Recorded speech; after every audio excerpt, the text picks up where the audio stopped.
Celestia from Crochet Chic, and today we will learn how to work in the round, whether it's with a chain center that's connected or with a magic loop. Enjoy! In order to start a square or a block, you start with a center and you work your way from that center outwards. Now, when you start with your block, you have one of two different options. You can start with a magic loop, or you can do chain stitches that you link together or slip knot together at the end to make a circle, and then you work all your stitches into that. I'll show you how to do it. The first way would be a magic loop. To do your magic loop, you take your yarn in your hands with your working tail and you wrap it into a circle like this. Now you take your hook and you place it inside that circle from the front. You grab hold of your working yarn and you lift it up through that circle. Now what you do is you yarn over and you pull it through that loop that's on your hook. That does not count as a stitch. That's just a chain stitch to close your magic loop.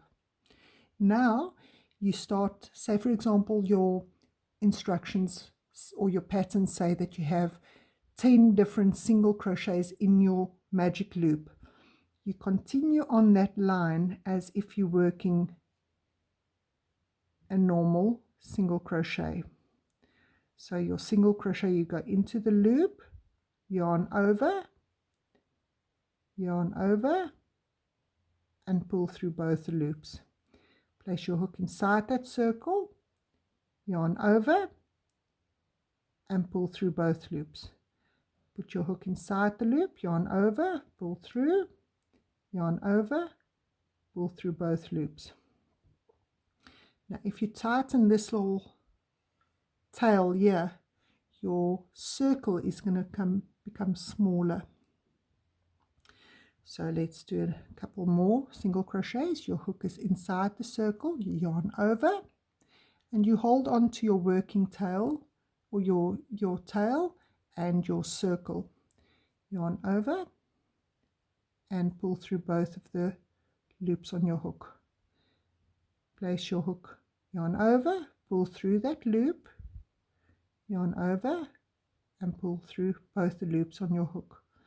Now if you count, let's say you don't count that first one, that's just your chain stitch. So there's your first single crochet, second, third, fourth, fifth, sixth. So now we have 6, 7, 8, 9, 10 single crochets on the circle. Now what I do is I just pull this tail a little tighter to close my circle, and then into the first single crochet I place my hook underneath both those yarns, yarn over and pull through both. So now I have 1, 2, 3, 4, 5, 6, 7, 8, 9, 10 single crochets on this magic loop. If I pull this tight, you'll see that goes really tight, much tighter than what the chain would be. Now in order to secure this, I'm just going to put a stitch marker onto my stitch that I'm working with so it doesn't pull out, so that I can show you. Make this as tight as possible, and use your darning needle and that tail end. You just work into those stitches, bring it up on this side, pull it as tight as you can, then you work backwards again, skip one stitch and go the opposite direction just for about 3 or 4 stitches.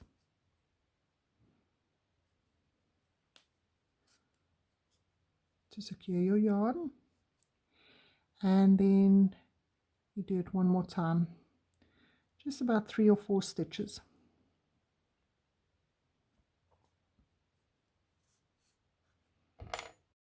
Now you can cut this tail end off, and you can wash it and you can take it through a tumble dryer. There's your magic circle or your magic rings center, really nice and tight. If I start my block with the center being chains, you look at your instructions and it will tell you 5 chains, for example, and then you slip knot into the first chain. That simply means you make a slip knot, grab hold of your yarn, pull it over your middle finger. There's my slip knot, and now I'm going to chain 5 stitches. So yarn over, pull through, yarn over, pull through, yarn over, pull through, yarn over, pull through, yarn over, pull through. There's my 5 chains. If I look, the one side is beautifully braided. It's a circle. It looks like teardrops. The other side, you have these bumps on the back. So the very first chain that you made, that was the closest to your slip knot on this side, it's the furthest from your hook. You go to the back bump, and into that bump you place your hook. Now you've got 2 loops on your hook. You yarn over and you pull through both those loops. So there's your circle. Now, in order to get to the right height of your work, say for example they say 10 single crochets, a single crochet starting chain is 1 height. So there's my 1 stitch, and now I'm simply going to single crochet into that circle. I place my hook into the circle, yarn over, pull through that circle. Now I have 2 chains, 2 loops on my hook, and I yarn over and pull through both. I always put a stitch marker into that first one just to make it easier later to find it. What you'll see I do is I take my working yarn or my tail and I work over my tail as I go into my circle. So I place my hook into the circle, yarn over, pull through, yarn over, pull through both. So there's my second single crochet, and I continue doing this until I have my 10 single crochets. 3, 4,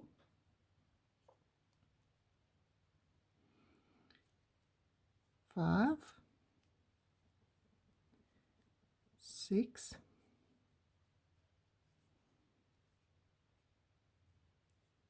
7, 8, 9, 10. Now what I do is I take my hook and I place it into the first single crochet that I made. I yarn over, I pull through that one, and I pull through the loop that was on my hook. So now I have 10 single crochets. You can see I've worked over my tail, so all I need to do now, I'm just going to take my stitch marker out,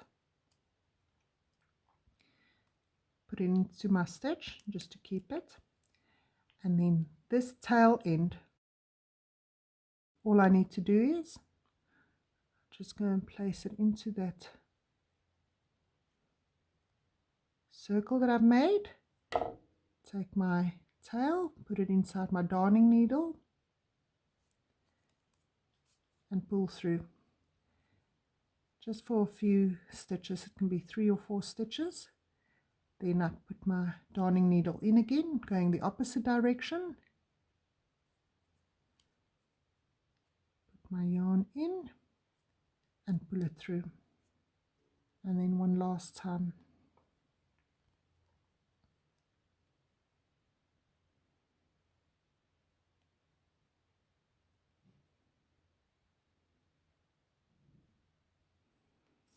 There, the direction. Now I can cut this piece off.